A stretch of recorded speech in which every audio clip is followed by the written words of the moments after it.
My ex-husband Donald walked out on me 26 years ago when I confronted him about his 3-year-long affair with a younger woman in his workplace. Donald was a classic narcissist, always refusing to admit his own mistakes and constantly finding ways to gaslight me during our arguments. He would repeatedly tell me throughout our marriage that I was insufficient as a wife or that I wasn't satisfying him enough. His manipulative tactics were so relentless that it had started to make me question my own self-worth and sanity.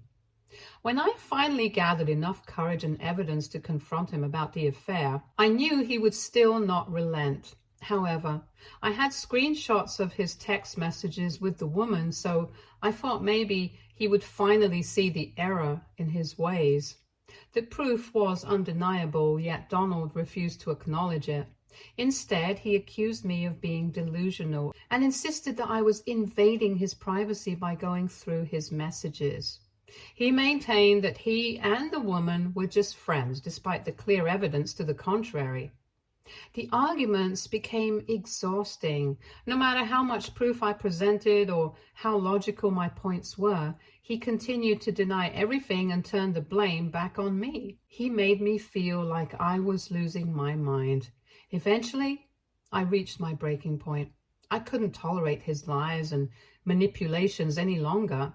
In a moment of clarity and self-respect, I told him to leave since he refused to admit his mistakes or take any responsibility for his actions. Since I was paying for the bills around the house and my name was also on the mortgage, I wanted him gone and informed him that we would sort out our assets during our divorce. Hearing the word divorce, Donald immediately snapped. His demeanor changed in an instant and he started getting violent. He yelled that he was not going to allow me to divorce him and that he would continue doing whatever he wanted with other women. He insisted that as his wife, I needed to keep my mouth shut and live with it. His eyes were wide as saucers as he then leaned near to my face and threatened to take my son away from me if I didn't comply with his demands.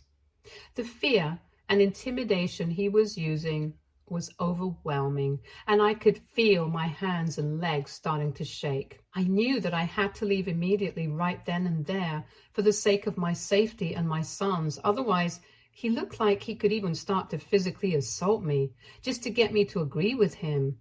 I quickly grabbed my purse and car keys and told my son to get in the car with me so we could get away from my ex-husband, at least until he could calm down. Donald, however, refused to let us go. He forced himself into the car with us, yelling and making threats, saying he was going to end me for trying to leave him. The situation was terrifying, but I knew I had to remain calm and find a way to get us to safety. I started the car and told Donald that if he didn't leave me alone, I was going to drive him to the police station. However, Donald just laughed at me and said he wouldn't allow me to do that. He threatened to swerve the car and even brought his hands near mine as I was driving, showing how he would ram my hands to prevent me from driving if I tried to head towards the police station. As we reached the traffic lights and stopped, I saw an opportunity. I got out of the car in the middle of the road and screamed for help, telling everyone around me that my life and my son's life was in danger and that my husband was threatening to kill us. Thankfully, a woman driving behind us had noticed that something wasn't right and immediately called the police without hesitation. Donald tried to get out of the car and run away, but the people who had been watching the whole commotion stopped him and took him down. I'm still so grateful to all the onlookers who saved me and my son that day. Their quick actions and willingness to help made all the difference in that terrifying moment. When Donald was finally arrested and taken into custody, a wave of relief washed over me. For the first time in years, I felt safe, both for myself and my son, Harry. The ordeal had left Harry terrified, almost on the verge of a panic attack. Seeing the fear in his eyes broke my heart, but I managed to calm him down. I held him close and promised him that I would never let him go through such a situation again. I assured him that I would do everything in my power to make sure Donald would never trouble us again. However, when Donald's family found out about his arrest, they called me, not to offer support or to understand what had happened, but to shame me. They blamed me for trying to get my husband arrested and accused me of being the cause of Donald's mental state. They said as their daughter-in-law, I should take my statement from the police and free my ex-husband since this was all my fault anyway. Their words were harsh and accusatory, and for a moment I felt the weight of their judgment, but I had already reached my breaking point. I had endured enough from Donald and his family over the years. This time, I wasn't going to stay silent, so I snapped. I told them that their son needed to learn a lesson, that they had failed to teach him to respect women and children. I told them to wait and watch as I would use every legal means available to make sure Donald faced the consequences of his actions, and that I would take everything away from their son. I expressed my shame and regret for having kept my mouth shut for so long, allowing myself and Harry to suffer in his hands because I was too scared to leave. I let them know that I was done being silent and passive. Despite their attempts to intimidate me, I stood my ground. I made it clear that I wasn't backing down, not this time. The fear and intimidation that had kept me in check for years was gone. I was determined to protect myself and my son, and to ensure that Donald would never have the power to harm us again. Their attempts to scare me only strengthened my resolve. I was ready to fight, not just for justice, but for our freedom and peace of mind. Long story short, not only was Donald forced to be admitted into a psychiatric center for his violent rage, but he was also sentenced to be under close monitoring for 8 months. He also had to go to mandatory anger management classes. The court recognized the extent of his abuse and infidelity, which played a significant role in the divorce proceedings. As a result, I was awarded more than half of his assets because of his years of cheating and abuse, which provided a sense of justice and security for me and Harry. Additionally, Donald was ordered to pay child support for our son until Harry turned 18, ensuring that we had the financial stability we needed. I also took out a restraining order against my husband, making sure that he could never approach me or Harry again in the future. This legal protection was crucial for our peace of mind, knowing that he couldn't come near us and cause any more harm. Throughout the divorce proceedings, Donald tried to catch my eye, hoping to intimidate or manipulate me, as he had done so many times before, but I had reached a point of no return. I acted as if he didn't even exist, maintaining my composure and focusing on what mattered, securing a safe and stable future for myself and Harry. When our divorce was finalized, I made the decision to move out of town and into a new place, far, far away from Donald and his family. I wanted to ensure that they could never trouble us again. This move symbolized a new start for me and my son, a chance to rebuild our lives away from the shadows of our past. Even with all the money I had won from the divorce, starting a new life from scratch was still a struggle. But I never backed down, as I was determined to provide a safe and stable environment for Harry. I found a job at a library, a place that resonated deeply with me, as I've always loved reading books. Working at the library allowed me to immerse myself in a world of stories and knowledge, and I took great joy in helping people find the right books to read. This job wasn't just a means to support us financially, it was also a source of personal fulfillment and healing. Being surrounded by books and helping others discover the joy of reading brought a sense of normalcy and peace to my life after what I had been through. Being a single mother can be incredibly challenging, especially when your son grows up and starts questioning you about your past, particularly about your ex-husband. When Harry reached his teenage years, he began to ask more questions about Donald, and I knew it was time to have an honest conversation with him. We sat down together and I carefully explained why I had left Donald. Harry had fragmented memories of our past, but he didn't know the full story. To ensure he understood the gravity of the situation, I showed him court documents as proof of the abuse we had endured. I wanted him to know the truth, not just to understand what had happened. but also to ensure he never grew up to repeat his father's mistakes. I explained to Harry the legal repercussions his father had faced and how the laws have become even stricter now. It was important for me that he understood the severity of abuse and the importance of respecting others, especially women and children. This conversation was difficult, but it was necessary. I wanted Harry to grow up with a clear understanding of right and wrong, shaped not by the mistakes of his father, but by the lessons we learned from our past. Through this, I hope to instill in him the values of empathy, respect, and integrity, ensuring he would never inflict the kind of pain we had suffered on anyone else. Throughout the 26 years of raising Harry alone, I have given my son everything he has ever wanted. He has grown up to be a fine young man and is nothing like Donald. Harry continues to live with me even today. I don't mind having my son live with me, since this is as much his house as it is mine. 3 years ago, his girlfriend Claire, who he eventually married, moved in with us. Harry and Claire were in love and wanted to live together, so I allowed them to move into the basement and renovate it as they pleased. The basement even has a separate entrance, allowing them to come and go as they wish, which gives them their own privacy. The only shared spaces are the kitchen and dining area, where the three of us sometimes sit together and have dinner. These are the only spaces that provide me with some time to interact with them and check in on how they're doing. I've always given the young couple as much space as I could, respecting their need for independence. However, I think it's important for me to mention here that Claire has never warmed up to me much. Now, I know most people complain about their mother-in-laws on Reddit, but I swear I have never done anything to disrespect or offend Claire in all the years I've known her. I understand firsthand how it feels to be intimidated. Hence, I would never want to make another woman feel that way. When Claire first moved into my house, I wanted her to feel as comfortable as possible with Harry and encouraged her to change things around the house as she pleased. Unlike Harry, who grew up with loving parents, Claire has had a very difficult childhood.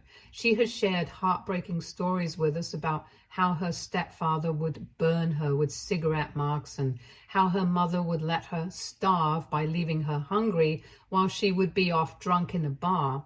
Hearing her stories has always filled me with sympathy for the poor child, and naturally, I have developed a soft spot for her. I've always treated Claire like my own daughter, wanting to provide her with the care and support she never received growing up. Initially, everything seemed fine between the three of us. However, over time, Claire started to feel uneasy around me. For some reason, she began to think that Harry and I were just too close with each other, since she never had a healthy parent-child relationship. This perception puzzled me because I had always tried to give them space and respect their privacy. She would tell Harry that it was weird for him as an adult to spend so much time with me. Just to clarify, my son and I watch a show together every Saturday, which Claire even started watching with us as well. It's just a 1-hour show every Saturday, and my son and I like watching it. I don't see how watching a show together could be seen as weird, but that's what she started telling Harry. When Harry talked to me about it, he explained that he needed to listen to his girlfriend, and I completely understood. I wanted my son to prioritize his partner, so I never questioned him or Claire about their feelings. However, Claire continued to have issues with me further.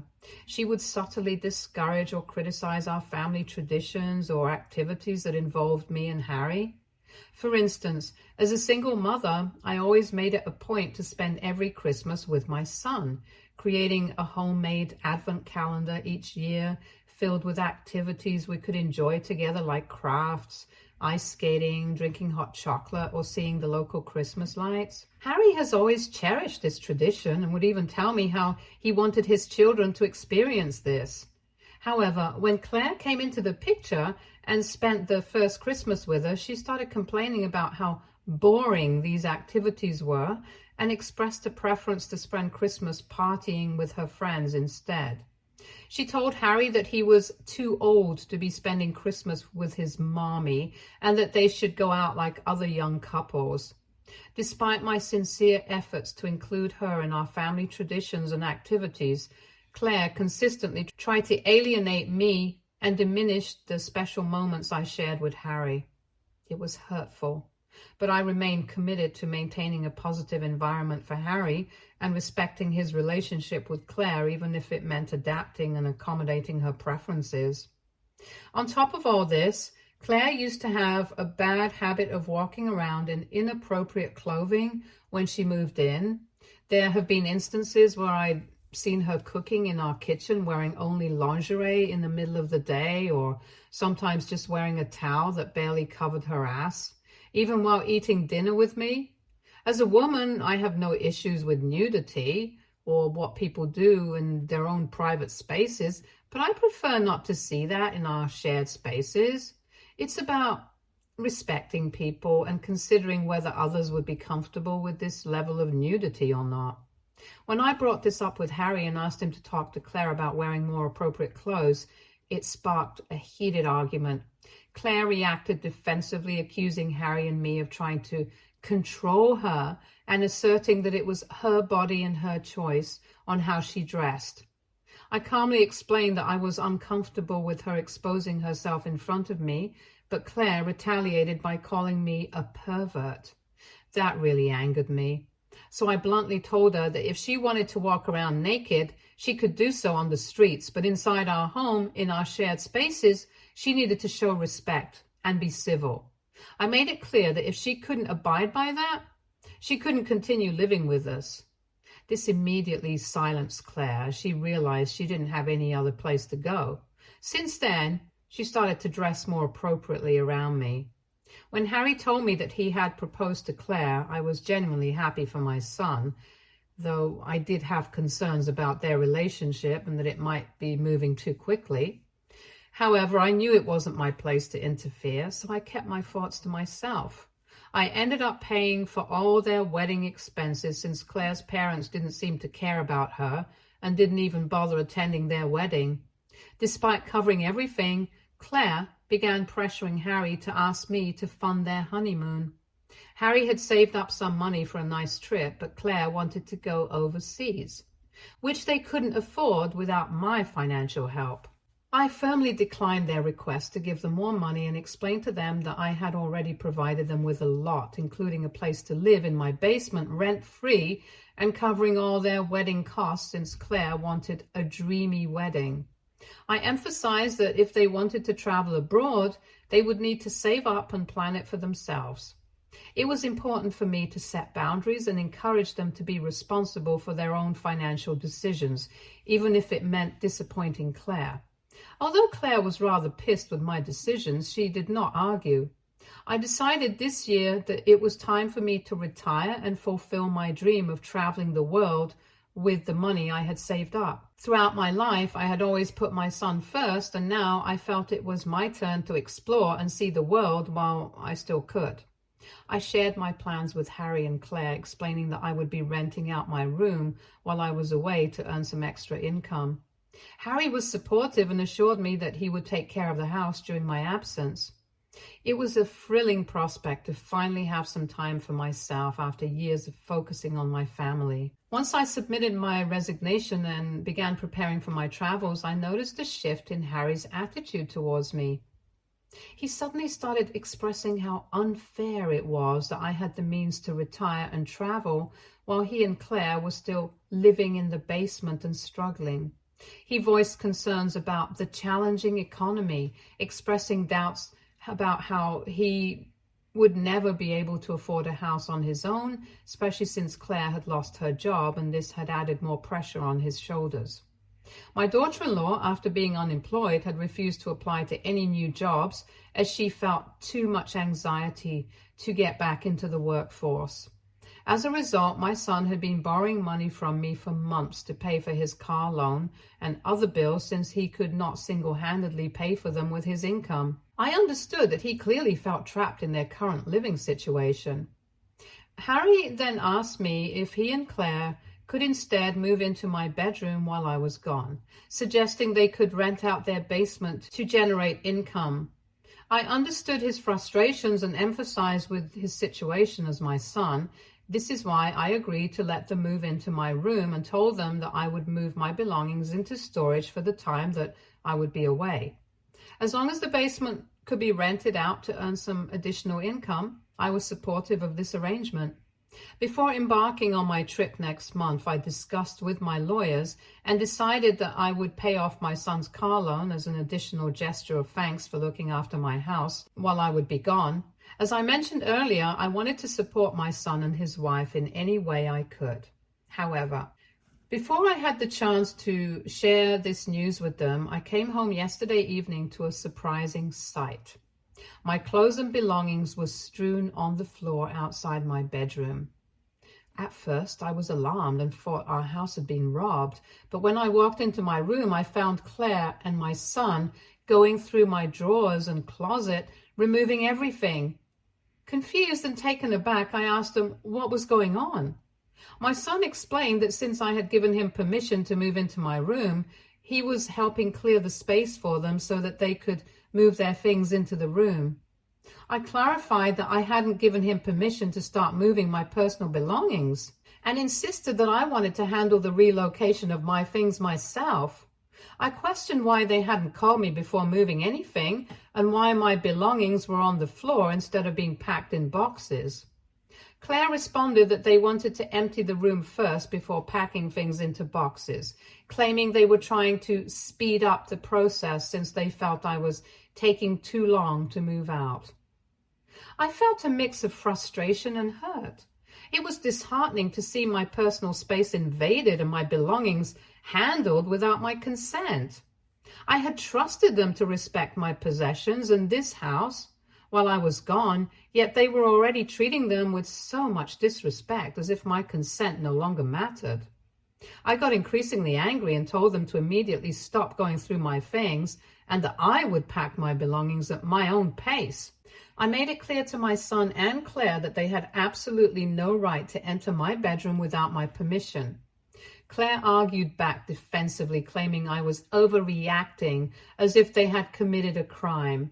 That infuriated me even more, and I reminded her of how she had barred me from entering the basement since she moved in, and she always insisted on her own privacy, yet here she was dictating what should happen in my own bedroom.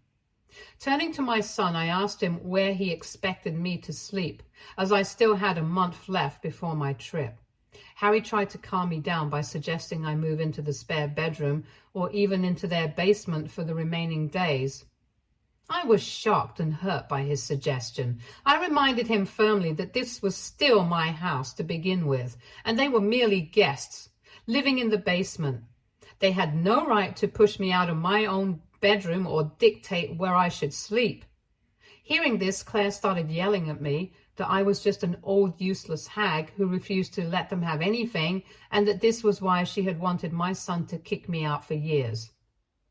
I was taken aback and turned to Harry in disbelief, asking him if it was true that they wanted to kick me out of my own home. Harry, unable to meet my eyes, looked down in shame. Meanwhile, Claire continued yelling, accusing me of treating them like outsiders and insisting that I had no right to occupy an entire house while they were confined to the basement only. She argued vehemently that since I was retired and planning to travel, I should vacate the house and allow them to take over completely so they could finally start their own family in peace.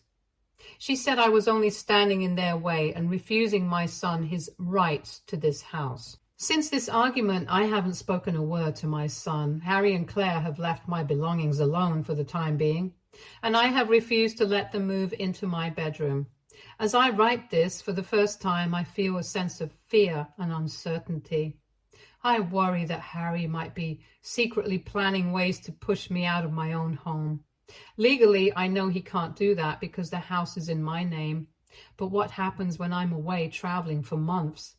It's not just about the physical space, it's about the trust and respect that seems to have been shattered between us. AITA? If I kick out my son and his wife for not respecting my space? Update 1. All right, I've listened to everyone and I did talk to my lawyer as well. I've given my son and his wife a 2-week notice to move out of the basement.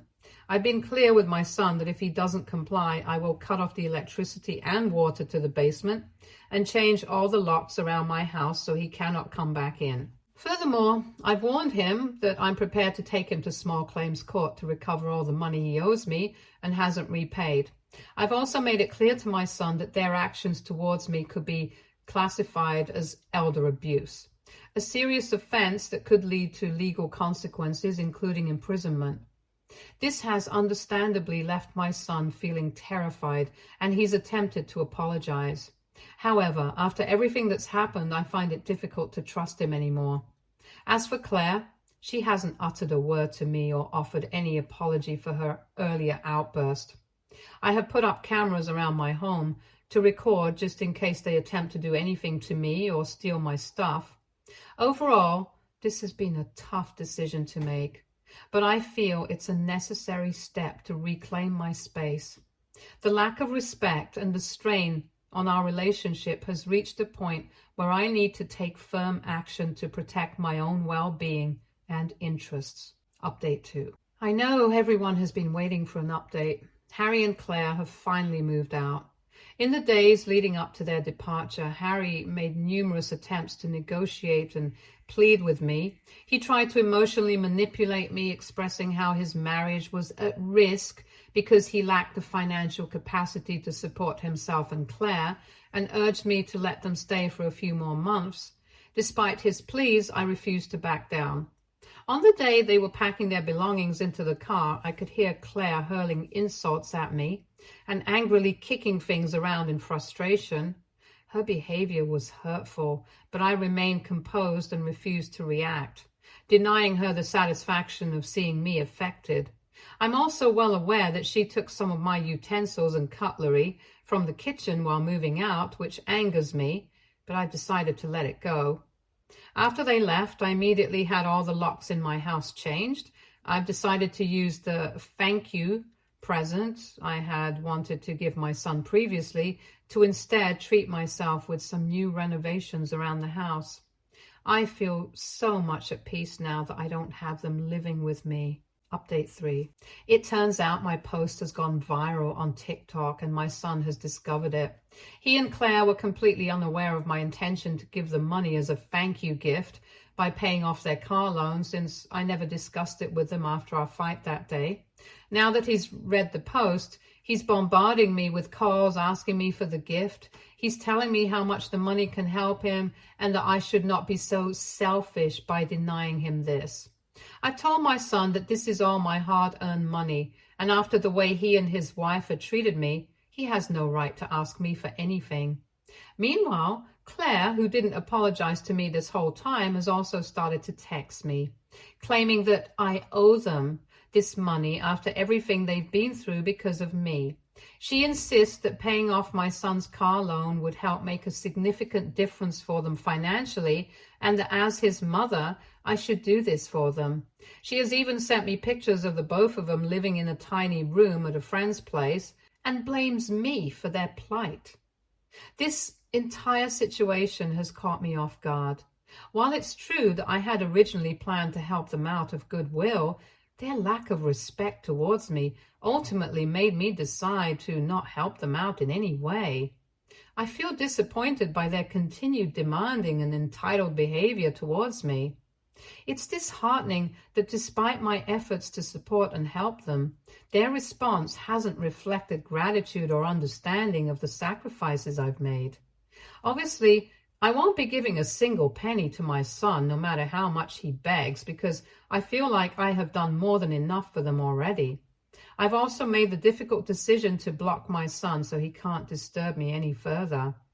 It breaks my heart to take this step, but I know it's necessary for my mental sanity and well-being. I've also postponed my trip for the moment, and will be going only after everything is settled and stable. Stay tuned for more stories from Argo Relationships.